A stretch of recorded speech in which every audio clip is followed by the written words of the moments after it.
Welcome back students. तो देखिए, आज की अपनी इस वीडियो में हम मैथमेटिक्स एनुअल एग्ज़ाम 2022 HBSC 2022 के सेट बी को डिस्कस करने वाले हैं। सेट ए को हम पहले ही डिस्कस कर चुके हैं। अब जो सेट बी का पार्ट 1 है, दैट इज सब्जेक्टिव, जो 40 मार्क्स का सब्जेक्टिव पेपर है, वो आपका सेट ए, बी, सी और डी सभी का क्या है, सेम है। इसको हम पहले ही सेट ए में डिस्कस कर चुके हैं। अगर आपने वो वीडियो नहीं देखी है तो यहां क्लिक करके आप उस वीडियो को देख सकते हैं। वो सेम था तो हमने उसको एक ही बार कवर किया है। अब जो ऑब्जेक्टिव वाला पार्ट है वो सभी में अलग है। तो सेट बी के लिए हम ऑब्जेक्टिव पार्ट को आज यहां पर डिस्कस कर रहे हैं। तो ऑब्जेक्टिव पार्ट में क्वेश्चन नंबर 1 हमें क्या दे रखा है, हमारे पास एक रिलेशन है R, दैट इज 1,2, 2,1 और ये एक ए सेट पर डिफाइंड है जो है हमारा 1, 2, 3। क्वेश्चन क्या कह रहा है, the relation R is equal to 1,2, 2,1 defined on set A is equal to 1, 2, 3, defined on 1, 2, 3। तो ये सेट क्या होगा आपका? पहला ऑप्शन है रिफ्लेक्सिव, दूसरा ऑप्शन है symmetric, third one is transitive and D is none of these. तो यहां पर आप समझें, कोई भी सेट जो रिलेशन है वो रिफ्लेक्सिव कब होता है?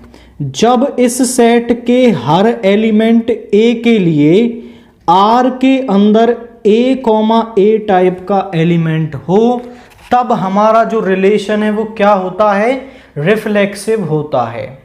मतलब यहां पर 1 है तो यहां 1,1, 2 है तो 2,2, 3 है तो 3,3। ये तीनों एलिमेंट यदि होते तो हमारा R क्या होता, रिफ्लेक्सिव होता।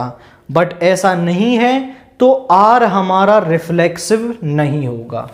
Second condition symmetric, A, B यदि R में है तो B, A कहां पर होना चाहिए, R में होना चाहिए।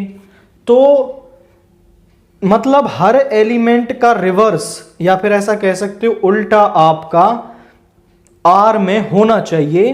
तो R क्या होता है, हमारा सिमेट्रिक होता है।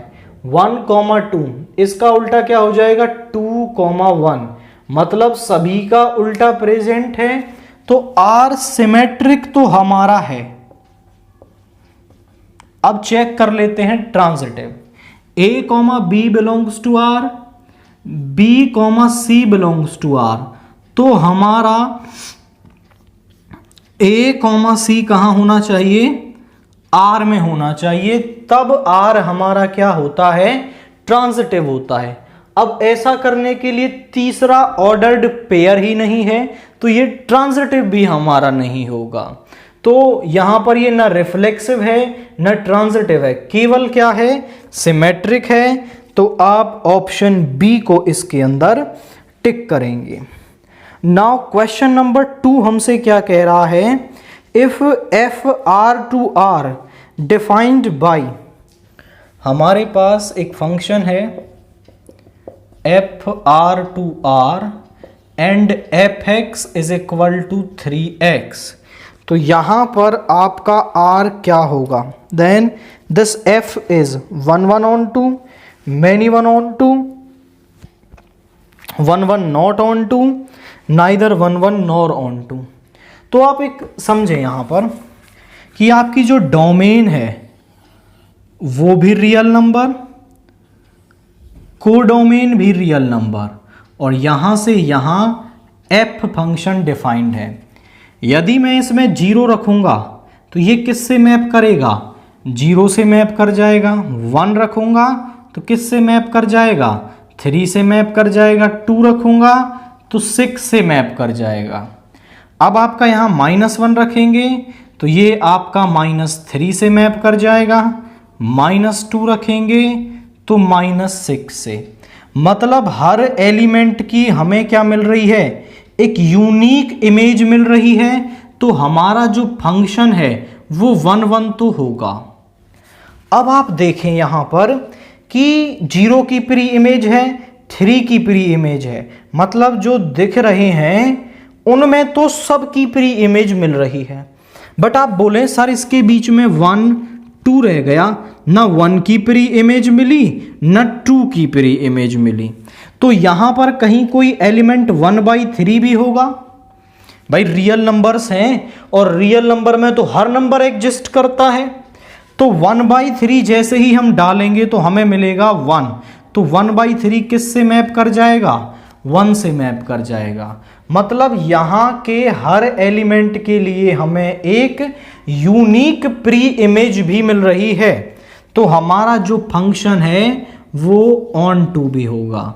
मतलब ये 1 1 भी है और ऑन टू भी है, तो आप कौन से ऑप्शन को टिक करेंगे, ऑप्शन ए को टिक करेंगे। और आप एक छोटी सी ट्रिक ध्यान रखें, जब डोमेन और कोडोमेन दोनों ही आपके रियल नंबर्स हों तो 99.9% फंक्शन 1 1 भी होता है और ऑन टू भी होता है हमारा। कोई एक आध ही स्पेशल केस ऐसा बनता है जिसमें ये नहीं होगा, अदरवाइज 99.9%।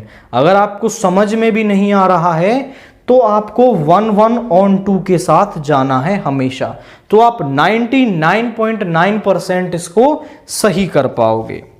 इसके बाद क्वेश्चन नंबर 3 को हम देखें। The principal value of cos inverse -1/√2 is, तो इसकी प्रिंसिपल वैल्यू हमें निकालनी है। This is question number 3।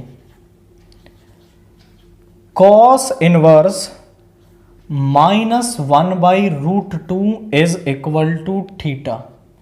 हमने इसको थीटा के बराबर मान लिया। cos को इधर ले जाएंगे तो यहां पर हो जाएगा cos theta is equal to -1/√2। अब cos 1/√2 किस पर होता है हमारा, 60π/4 पर होता है, तो यहां पर आ जाएगा माइनस। अब इस माइनस को अंदर ले जाना है, मैं इस एंगल को सेकंड क्वाड्रेंट में ले जाता हूं, क्योंकि सेकंड क्वाड्रेंट में cos नेगेटिव होता है। मैं इसको ऐसा लिख सकता हूं π-π/4, क्योंकि देखो समझे, पाई माइनस मतलब सेकंड क्वाड्रेंट, सेकंड क्वाड्रेंट में cos क्या होता है, नेगेटिव। पाई पर cos में नो चेंज और एंगल आ जाएगा π/4, मतलब cos π-π/4 माइनस cos π/4 के बराबर है। तो इसको मैं ऐसा भी लिख सकता हूं। इसको हमने सॉल्व किया तो cos 3π/4, यहां पर है cos थीटा, cos से cos कैंसिल हो गया, theta is equal to 3π/4। That means आप ऑप्शन सी को इसके अंदर टिक करेंगे। अब क्वेश्चन नंबर 4 जो है उसमें भी हमें इसकी वैल्यू निकालनी है। This is tan inverse 1 plus cos inverse -1/2। इसकी हमें क्या निकालनी है, वैल्यू निकालनी है। अब देखिए, यदि आपको ये क्वेश्चन पेपर्स डाउनलोड करने हैं तो हमने सेट ए, बी और सी और डी जो हम करेंगे सभी का क्वेश्चन पेपर हम डिस्क्रिप्शन बॉक्स में पीडीएफ प्रोवाइड करते हैं। वहां उस लिंक पर क्लिक करके आप कोई भी क्वेश्चन पेपर वहां से डाउनलोड कर सकते हैं और उसको फिर देख सकते हैं। तो इस tan इनवर्स 1 को मैंने थीटा मान लिया, tan को इस तरफ ले गए, tan theta is equal to 1। tan 1 किस पर होता है, π/4 पर, tan से tan कैंसिल हो गया, थीटा इज इक्वल टू π/4। इसको हम मान लेंगे फाई के बराबर। सो यहाँ से -1/2 जो है वो cos फाई के आ गया। cos 1/2 किस पर होता है हमारा, वो होता है हमारा 60 पर। अब यहां माइनस है cos के बाहर, और माइनस यदि cos के बाहर हो तो एंगल को हम पाई माइनस में ब्रेक कर लेते हैं। cos pi minus π/3 is equal to cos phi. तो cos फाई किसके बराबर आ रहा है, यहां से आ गया 3π माइनस पाई इज 2π/3। तो फाई आ गया 2π/3। दोनों की वैल्यू हमने निकाल ली, वो यहां रखते हैं। वो आ गया π/4 प्लस 2π/3। एलसीएम लिया तो एलसीएम आ गया 12, और यहां से 3π, 3 से 4 8π इज इक्वल टू 11π/12। ये क्या आ गया हमारा, यहाँ पर इस पर्टिकुलर क्वेश्चन के लिए हमने वैल्यू निकाल ली है। अब इसके बाद क्वेश्चन नंबर 5 जो है, binary relation defined on natural numbers and is given by a star b is equal to a² plus b²। हमें इसे चेक करना है कि ये कम्यूटेटिव है, एसोसिएटिव है, या फिर क्या ये आपका किस प्रॉपर्टी को फॉलो करता है। a स्टार b ओपन कैसे होता है, ये होता है पहले नंबर का स्क्वायर प्लस दूसरे नंबर का स्क्वायर। अब कोई भी ऑपरेशन कम्यूटेटिव कब होता है, कम्यूटेटिव वो तब होता है जब a स्टार b जो है वो b स्टार a के बराबर हो। और एसोसिएटिव कब होता है, जब a स्टार b इन दोनों में लगाएं और c के साथ लगाएं वो बराबर आ जाए a star b star c के। तो पहले a स्टार b तो हमें दे ही रखा है, मैं b स्टार a निकालूं तो इसका स्क्वायर प्लस दूसरे का स्क्वायर, इसको हम ऐसा लिख सकते हैं a² प्लस b²। आप चेक करें तो दोनों वैल्यूज क्या हैं, बराबर हैं। तो यहां से जो a स्टार b है वो b स्टार a के बराबर हो गया। सो स्टार इज कम्यूटेटिव। तो जो स्टार है हमारा वो कम्यूटेटिव है। अब एसोसिएटिव चेक करने के लिए मैं पहले लेफ्ट हैंड साइड निकालता हूं, a star b star c। तो a स्टार b में लगाएंगे तो ये हो जाएगा a² plus b² star c। अब ये पूरा जो है a का काम कर रहा है, ये b का काम कर रहा है। तो पहले वाले का स्क्वायर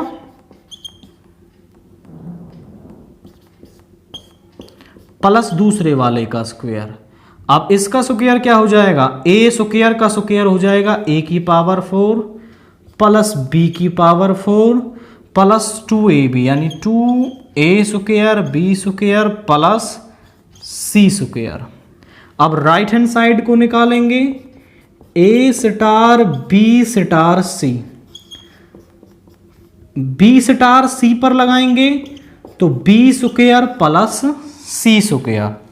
अब इन दोनों पर लगाएंगे तो पहली टर्म का स्क्वायर फिर प्लस b² c² का स्क्वायर। यहां पर a प्लस b का होल स्क्वायर ओपन करेंगे तो b⁴ c⁴ 2b² c²। आप चेक कर लें ये दोनों टर्म्स क्या हैं, बराबर नहीं है हमारी। तो हम बोल देंगे a star b star c is not equal to a star b star c। So star is not associative. तो हमारा जो स्टार ऑपरेशन है वो कम्यूटेटिव तो है बट एसोसिएटिव नहीं है। दैट मीन्स आप यहां पर ऑप्शन बी को टिक करेंगे, कम्यूटेटिव बट नॉट एसोसिएटिव।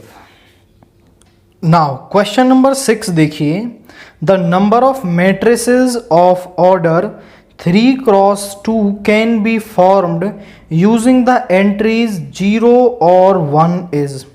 मतलब क्या है कि 3 क्रॉस 2 की एक मैट्रिक्स बनानी है और केवल एलिमेंट्स क्या यूज करने हैं हमारे 0 और 1। तो कितनी मैट्रिक्स बनाई जा सकती हैं जरा समझें। 3 क्रॉस 2 यानी 3 तो रो रहेंगी और 2 कॉलम्स रहेंगे। तो इस तरीके से मैट्रिक्स बनेगी। इसमें कितने एलिमेंट्स भरे जाएंगे? आपके 6 एलिमेंट्स भरे जाएंगे। अब इन 6 पोजीशंस पर केवल आपको 2 एलिमेंट यूज करने हैं, या तो 0 या 1। अब इस पहले वाली या हर एक पोजीशन पर आप 2 एलिमेंट भर सकते हैं और पोजीशंस कितनी है 6, तो 2 की पावर 6 हो जाएगा 64। तो 64 मैट्रिसेस आप बना सकते हैं 3 क्रॉस 2 की यूजिंग द एलिमेंट 0, 1। तो 6 पोजीशन 2 एलिमेंट 64 मैट्रिसेस बनेंगी। इसके बाद क्वेश्चन नंबर 7 क्या कह रहा है, A and B are 2 square matrices of same order, then which of the following is necessarily a symmetric matrix। तो इनमें से कौन सा, ऑप्शंस दे रखे हैं, हमेशा एक सिमेट्रिक मैट्रिक्स होगा। मैं ऑप्शंस को लिख देता हूं। पहला है ए बी, दूसरा है ए प्लस बी, फिर A plus A transpose and all of these. जरा देखिएगा एग्जामिनर कैसे कंफ्यूज कर रहा है। ये जो ए प्लस बी है और ए बी है, ये दोनों ही आपके क्या हो जाते हैं, सिमेट्रिक हो जाते हैं। ये थ्योरम्स हैं आपकी, बट वहां पर आपका जो ए है वो भी सिमेट्रिक होता है और जो बी है वो भी क्या होता है, सिमेट्रिक होता है। बट यहां पर ए और बी जो है वो स्क्वायर मैट्रिक्स दी है, ना कि सिमेट्रिक मैट्रिक्स। तो ये दोनों आपके नेसेसरीली, मतलब जरूरी नहीं है कि हमेशा क्या हो, आपके सिमेट्रिक हो। बट ये वाला जो पार्ट है ए प्लस ए ट्रांसपोज, ये हमेशा क्या होता है, आपका सिमेट्रिक होता है। आप इसको वेरीफाई भी कर सकते हैं। मान लो हमने ए कुछ भी मान लिया 1 2 3 4, ए ट्रांसपोज हो जाएगा 1 2 3 4। ए प्लस ए ट्रांसपोज हो गया 1 + 1 = 2, 2 + 3 = 5, 5 8। अब सिमेट्रिक चेक करने के लिए हम इसका ट्रांसपोज करेंगे, ए प्लस ए ट्रांसपोज का ट्रांसपोज। पहली रो पहला कॉलम, दूसरी रो दूसरा कॉलम, ये किसके बराबर आ गया, ए प्लस ए ट्रांसपोज के ही बराबर आ गया है। तो ये जो मैट्रिक्स है आपकी, ये हमेशा क्या होती है, ट्रांजिट सिमेट्रिक होती है, चाहे ए सिमेट्रिक हो या फिर आपकी एक स्क्वायर मैट्रिक्स हो। बट ये दोनों नेसेसरीली नहीं है कि हमेशा क्या होंगे, आपके सिमेट्रिक होंगे। तो आप इसमें इस ऑप्शन सी को यहां पर टिक करेंगे। अब इसके बाद वाला जो क्वेश्चन है,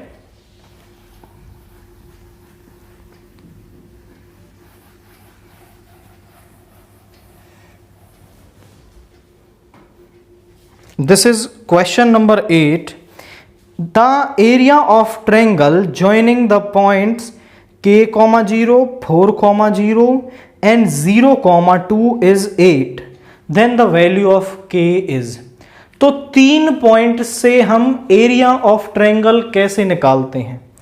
एरिया ऑफ ट्रायंगल निकालते हैं 1/2 डिटर्मिनेंट लेंगे और तीनों पॉइंट्स को ले लेंगे और यहां पर 1 1 1। अब एरिया जो हमें दे रखा है 8, उसको हम यहां पर लिखेंगे ±8 आपका। अब इसको एक्सपेंड कर देंगे तो क्या आएगा, expanding along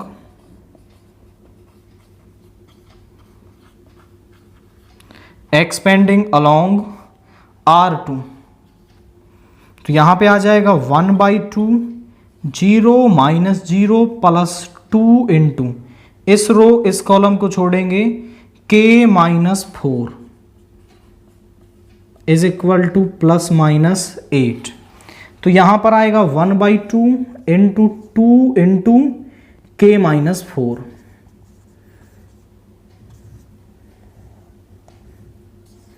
is equal to +-8। 2 से 2 कैंसिल हो गया। एक बार इसको प्लस का और एक बार इसको माइनस का लेंगे,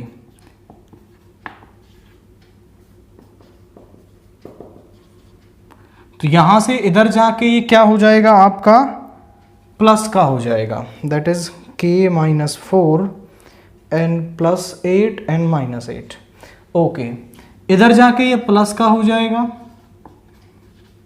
12 एंड इधर जाके ये प्लस का हो जाएगा। तो k की दो वैल्यूज हमारे पास आ रही हैं, -4 और 12।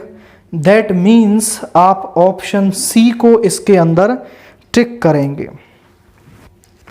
अब क्वेश्चन नंबर 9 हमें क्या दे रखा है,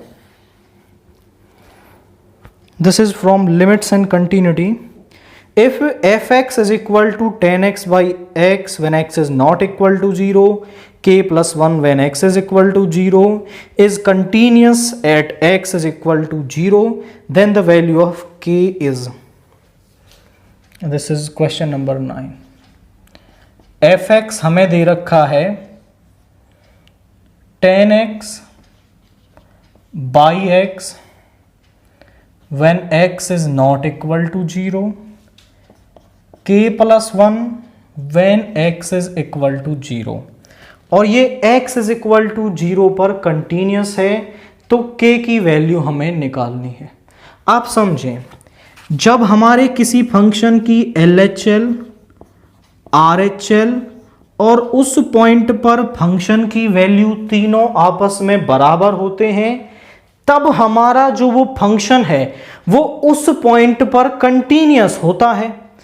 अब ये कंटिन्यूस दे रखा है तो ये तीनों आपस में क्या होंगी, बराबर होंगी। मैं इन तीनों की ही वैल्यू निकाल लेता हूं और फिर उन्हें बराबर रख के हमें k की वैल्यू मिल जाएगी। तो जरा हम इसमें पहले LHL निकालेंगे। Limit x tends to 0 minus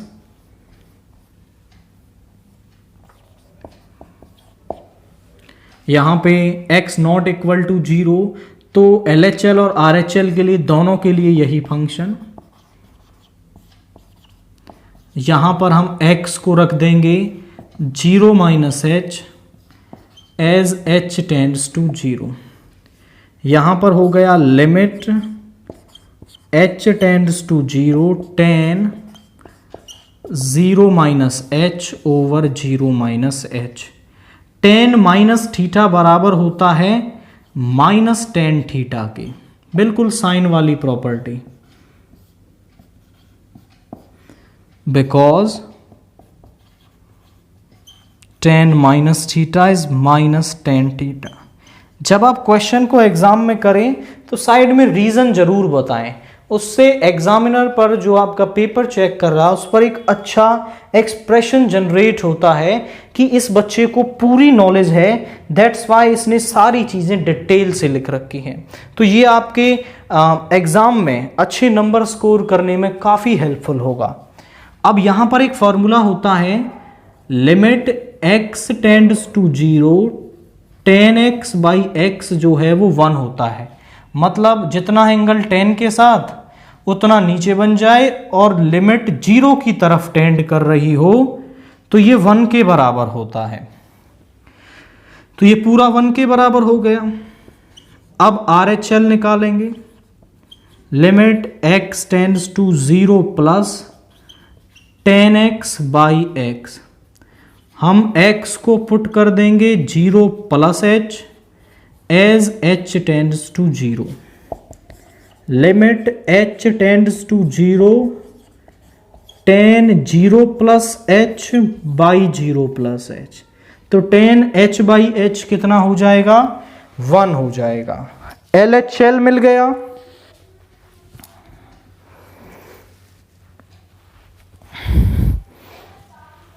RHL मिल गया। अब हम फंक्शन की वैल्यू निकाल लेते हैं उस पॉइंट पर। That means F0। F0 कितना आ रहा है? k plus 1। अब हम लिखेंगे since the function is continuous at x is equal to 0 सो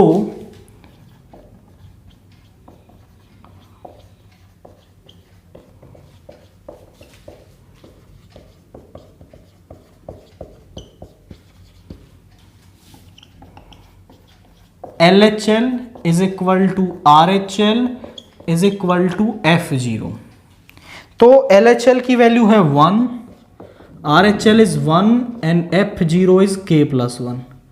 दोनों को कंपेयर कर लेंगे तो k is equal to 1 minus 1 is 0। So यहां से k की वैल्यू क्या आ रही है? 0 आ रही है। तो आप यहां पर k की वैल्यू 0 यानी ऑप्शन ए को टिक करेंगे। अगला जो क्वेश्चन नंबर 10 है वो हमसे क्या कह रहा है?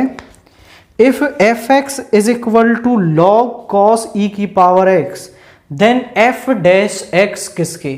मतलब डिफरेंशिएशन निकालना है हमें simple. So this is question number 10। fx is equal to log cos e की पावर x। तो हम डिफरेंशिएशन कर देंगे। Differentiating on both side with respect to x। f dash x किसके बराबर आ गया? पहले लॉग का करेंगे तो 1 अपॉन कॉस e की पावर x, फिर कॉस का करेंगे तो माइनस साइन e की पावर x, और फिर e की पावर x का हम डिफरेंशिएशन कर देंगे। साइन अपॉन कॉस हो गया 10 e की पावर x, और e की पावर x का डिफरेंशिएशन e की पावर x होता है। मतलब जो f डैश x है वो बराबर आ गया माइनस e की पावर x 10 e की पावर x के। तो आप इसमें ऑप्शन कौन सा टिक करेंगे? दैट इज ऑप्शन बी को टिक करेंगे। अब क्वेश्चन नंबर 11 हमसे कह रहा है the rate of change of the area of a circle with respect to its radius at r is equal to 6 centimetre is. मतलब हमें rate of change of area निकालना है। अब आप समझें, यहां पर जो ये dy बाई dx लिखा हुआ है इसको हम ऐसा भी बोलते हैं rate of change of y with respect to x। तो हम पहले सर्कल का एरिया लिखेंगे और फिर उसका डेरिवेटिव कर देंगे और फिर सिंपली हम उससे वैल्यू निकाल सकते हैं। जरा समझें, यहां पर हम लिख देते हैं let a denotes the area of circle. तो एरिया ऑफ सर्कल किसके बराबर होता है? Area of circle with radius r। तो a होता है पाई r स्क्वायर। यहां पर ये कह रहा है rate of change of area of a circle with respect to radius, मतलब r के रेस्पेक्ट में ही निकालना है rate of change. So differentiating on both side with respect to r। तो dA ओवर dr क्या हो जाएगा? पाई कांस्टेंट है 2 pi r।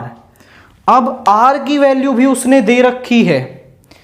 Put r is equal to 6 तो dA/dr क्या आ जाएगा, 6 × 2 is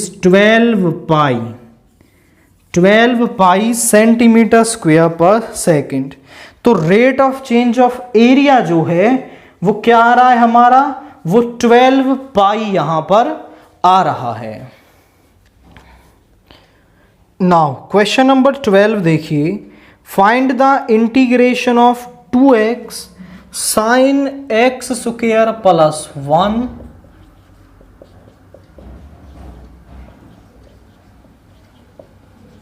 x square plus 1 dx। तो यहां हमें दिख रहा है कि यदि हम x स्क्वायर प्लस 1 को सब्स्टिट्यूट कर दें तो ये 2x dx जो है वो dt बन जाएगा और फिर हमारा इंटीग्रेशन करना इजी हो जाएगा। तो यहां पर हम पुट कर देंगे x square plus 1 is equal to t, differentiation करेंगे दोनों तरफ, तो इसका 2x, इसका 0 और इसका बन जाएगा dt/dx और इस dx को हम इधर ले आए। तो 2x dx जो है इसको मैं लिख सकता हूं dt के बराबर, और इस पूरी टर्म को मैंने अभी t पुट किया था। साइन t का इंटीग्रेशन होता है minus cos t plus c, t की वैल्यू को रख देंगे minus cos x square plus 1 plus c। ये हमारी i की वैल्यू आ गई है सॉल्व करने के बाद। तो सिंपली सब्स्टिट्यूशन करना है एंड आफ्टर दैट हम इसको इजीली कर पाएंगे। अगला क्वेश्चन भी हमें इंटीग्रेशन से ही दे रखा है, that is log x dx। अब log x का ना तो हमारे पास कोई सीधा फार्मूला होता है, तो हम इसका 1 के साथ करेंगे। हम log x को ऐसा लिख सकते हैं .1 dx। अब 1 जो है वो x की पावर 0 होता है, मतलब ये एक एल्जेब्रिक एक्सप्रेशन है।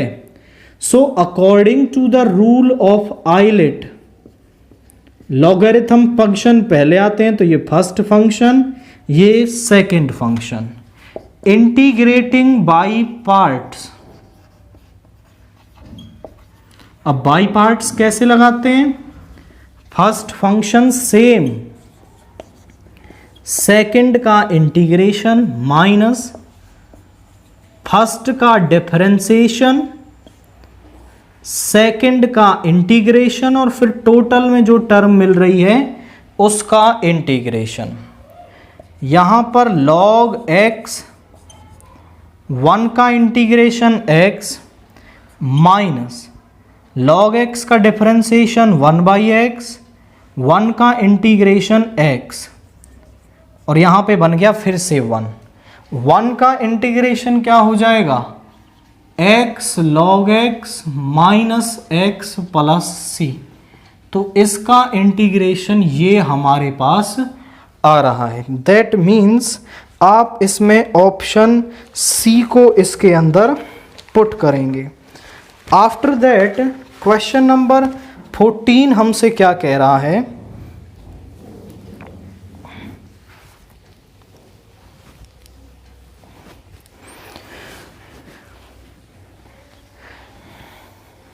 the area of the region bounded by x square is equal to 4y, x axis and the line। तो इन तीनों के बीच में x is equal to 3 and x axis। अब इस ग्राफ को मैं देखूं तो ये एक अपवार्ड पैराबोला इस तरीके से, यहां पे कहीं 1 2 3, तो x is equal to 3 line जो है वो कुछ इस तरीके से आपकी आ जाएगी। अब यहाँ पर x इज इक्वल टू 0, यहाँ 3, इस कर्व, इस लाइन और x एक्सिस के बीच में ये एरिया बन रहा है, this is OAB। So area OAB हम कैसे निकालेंगे, वो हम निकालेंगे x कहाँ से कहाँ तक है, 0 से 3, लिमिट x एक्सिस पर ले रहे हैं तो कर्व का y ले लेंगे dx, y की वैल्यू यहां से आ गई x स्क्वायर बाई 4 dx, 1/4 बाहर आ गया, x क्यूब बाई 3, 0 to 3, यहां पे आ गया 1/4 upper limit minus lower limit. अब 3 से एक पावर कैंसिल हो जाएगी और यहां बचेगा 3 का स्क्वायर जो हो गया 9, तो यहां पर आ रहा है 9/4 स्क्वायर यूनिट। तो हमारा जो इनके बीच का एरिया है वो 9/4 स्क्वायर यूनिट्स होगा। अब इसके बाद क्वेश्चन नंबर 15 में हमें एक डिफरेंशियल इक्वेशन दे रखी है, 2x square d2y over dx square का cube plus 3dy/dx plus y is equal to 0। वो हमसे इसका ऑर्डर पूछ रहा है, तो जितने ऑर्डर का यहाँ पर डेरिवेटिव प्रेजेंट होता है हाईएस्ट ऑर्डर का, वो हमारा क्या होता है, आपका उस डिफरेंशियल इक्वेशन का ऑर्डर होता है। तो यहाँ 2 टाइम्स डेरिवेटिव प्रेजेंट है, तो ये क्या है, इसका ऑर्डर है। और उस हाईएस्ट ऑर्डर डेरिवेटिव की, जो हाईएस्ट ऑर्डर डेरिवेटिव है उसकी जो पावर होती है उसको हम क्या कहते हैं, डिग्री कहते हैं। तो ऑर्डर या डिग्री कुछ भी पूछ ले, हम दोनों ही यहाँ पर इस क्वेश्चन या किसी भी क्वेश्चन के लिए बता सकते हैं। अब इसके बाद क्वेश्चन नंबर 16 हमें क्या दे रखा है, if PA PB and PA intersection B हमें दे रखा है। This is question number 16। PA यानी कि 7/13, PB यानी कि 9/13, PA इंटरसेक्शन B 4/13 दे रखा है। हमें निकालना है PA/B। PA/B का फॉर्मूला बाई कंडीशनल प्रोबेबिलिटी किसके बराबर होता है, P of A intersection B, और B नीचे है तो PB। PA इंटरसेक्शन B है 4/13, PB है 9/13, 13 से 13 कैंसिल हो गया, तो PA/B हमारे पास आ गया 4/9। ये सिंपली इसकी वैल्यू आ रही है। अब क्वेश्चन नंबर 17 हमसे क्या कह रहा है, if A vector B vector are 2 vectors then A vector cross B vector is perpendicular to. मान लीजिए हमारे पास 2 वेक्टर हैं, A वेक्टर और B वेक्टर। यदि मैं A vector cross B vector निकालूंगा, अब क्योंकि क्रॉस प्रोडक्ट जो होता है वो हमें एक वेक्टर ही मिलता है, तो किन्हीं भी 2 वेक्टर्स का क्रॉस प्रोडक्ट जो होता है वो एक वेक्टर होता है, जो उन दोनों पर क्या होता है, परपेंडिकुलर होता है। So A vector cross B vector is perpendicular to A vector and B vector. दोनों पर A वेक्टर और B वेक्टर दोनों पर ही परपेंडिकुलर होगा। तो A vector cross B vector किस पर परपेंडिकुलर होगा, दोनों पर। ऑप्शन सी बोथ यहां पर हो जाएगा। इसके बाद क्वेश्चन नंबर 18 आप देखें, the direction cosine of the line joining. हमारे पास 2 पॉइंट दे रखे हैं किसी भी लाइन के, -1 0 2 एंड 1 3 8, और हमें इस लाइन या मान लें AB के डायरेक्शन कोसाइंस निकालने हैं। तो पहले हम इसके डायरेक्शन रेशोज निकाल लेंगे। कोई भी लाइन जो 2 पॉइंट से पास हो रही हो, x1 y1 z1, x2 y2 z2, तो उसके डायरेक्शन रेशियोज होते हैं x2 minus x1, y2 minus y1, z2 minus z1। So 1 minus of -1 क्या हो जाएगा, वो हो जाएगा 2, 3 minus 0 is 3 and 8 minus 2 is 6। अब इस ए बी का इन डायरेक्शन रेशियोज का मॉड्यूलस हम निकाल लेंगे। तो मॉड्यूलस निकालने के लिए 6 का स्क्वायर 36, 3 का स्क्वायर 9, 2 का स्क्वायर 4, ये हो गया 7। इस मॉड्यूलस से डायरेक्शन रेशियोज को डिवाइड कर दें तो हमें उस लाइन के डायरेक्शन कोसाइंस मिल जाएंगे। सो डीसीज हमारे पास क्या हो गए, 2/7, 3/7 and 6/7 for this question. That means आप ऑप्शन बी को यहां इसके अंदर टिक करेंगे। नाउ क्वेश्चन नंबर 19 देखिए, the principal value of cot inverse -1/√3 is. तो इसकी प्रिंसिपल वैल्यू हमें निकालनी है। यहां पर मैं इसको मान लेता हूं, let cot inverse -1/√3 is equal to theta. इस कॉट इनवर्स को इधर ले जाएंगे तो ये बन जाएगा कॉट थीटा और यहां पर -1/√3। अब जो कॉट है वो 1/√3 किस पर होता है हमारा, कॉट 1/√3 हमारा होता है 60 पर। तो यहां पर आ जाएगा माइनस का कॉट π/3।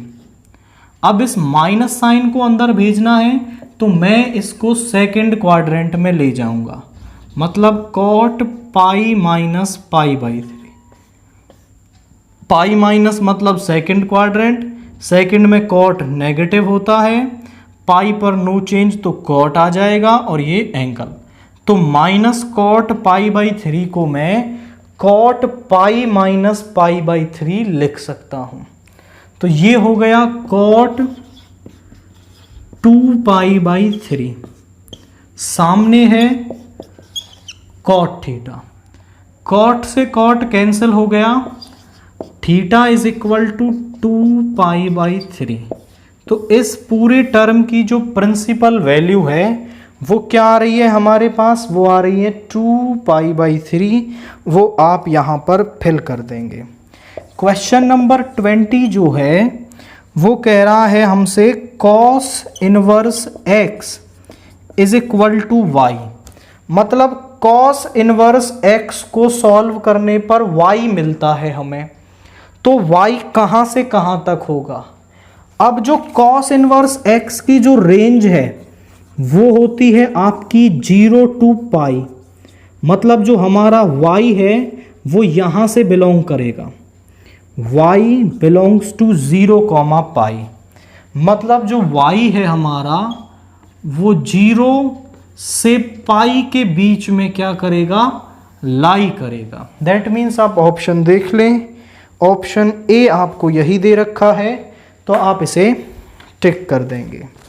इसके बाद क्वेश्चन नंबर 21 हमसे क्या कह रहा है, let star be a binary operation defined on natural numbers given bye.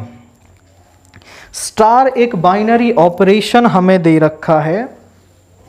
कैसे खुलता है star binary operation, a star b is equal to LCM of a and b, मतलब यहां जो दो नंबर्स हैं उनका हम एलसीएम निकाल देते हैं। हमें निकालना है 20 star 16, so LCM of 20 and 16।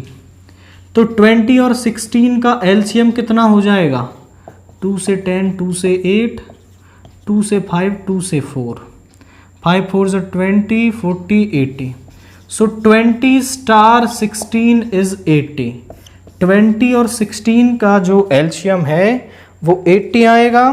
तो आप इसमें ऑप्शन सी को टिक कर देंगे। This is question number 22.